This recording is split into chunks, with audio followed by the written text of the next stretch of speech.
Vas-y. Salut les muches, pour vous je me suis mis à l'eau. On part sur le Metcon d'aujourd'hui. D'abord le warm-up. Vous allez partir sur d'abord 5 minutes de corde. Donc je vous montre. Moi je vous conseille de partir sur des simples, voire de faire à pieds joints, de faire peut-être des petites montées de genoux. Bref, à vous c'est après, ça vous varier pendant les 5 minutes tranquillement, c'est juste histoire de se chauffer. Une fois que les 5 minutes de corde sont faites, on bascule sur 4 tours. Sur les 4 tours, il y a d'abord 30 secondes de chaise.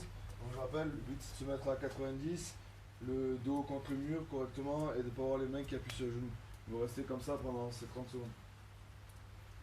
Une fois que les 30 secondes sont faites, on bascule sur 30 secondes de planche dynamique. Donc là en gros vous vous mettez en position de planche statique comme d'habitude. Une fois que vous êtes gainé, on va essayer de se monter sur un bras sans que le bassin bouge de trop. Une fois que vous avez fait ça, vous alternez, vous changez et on descend et on monte pendant les 30 secondes. Ça c'est la fin de l'échauffement une fois que vous avez fait ces 4 tours. Donc on part sur, à la fin de l'échauffement, vous partez sur un bras de 14 minutes. Donc pendant 14 minutes, vous allez devoir enchaîner un maximum de répétitions sur 4 mouvements aujourd'hui. D'abord, double unders. Donc je monte le mouvement.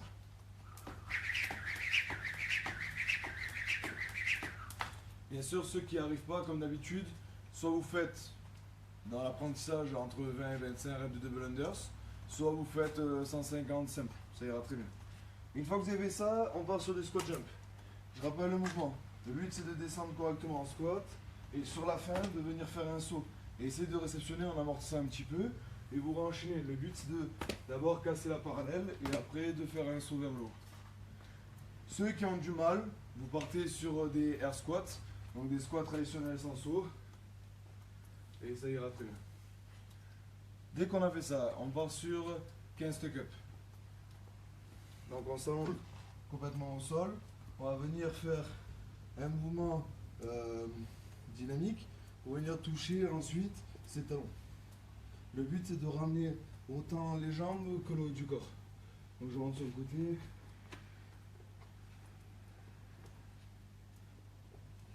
Ceux qui n'y arrivent pas, comme d'habitude, sit-up, on s'allonge correctement et on vient toucher en serrant bien sûr de l'élan de ses bras et on vient toucher devant ses pieds. Donc ça il y a 15 répétitions. Et à la fin il y a 10 pompes où sur la fin de chaque pompe, vous allez devoir ramener un genou sur le coude du même côté. Donc je m'explique. On vient réaliser une pompe, vous remontez et vous ramenez le genou à côté du coude. Et bien évidemment, on alterne sur chaque répétition. Comme il y en a 10, ça fera 5 de chaque. Et ceux qui ont du mal, pareil, sur le genou, on vient toucher la poitrine au sol, on remonte et on ramène bien évidemment le genou au niveau du coude. On retouche les genoux au sol, on refait une pompe, on se remet sur la pointe des pieds et on vient toucher. Une fois donc que vous avez fait ces 10 répétitions là, donc 5 de chaque, on enchaîne sur la corde à sauter et on fait ça pendant 14 minutes. Bon voilà tous.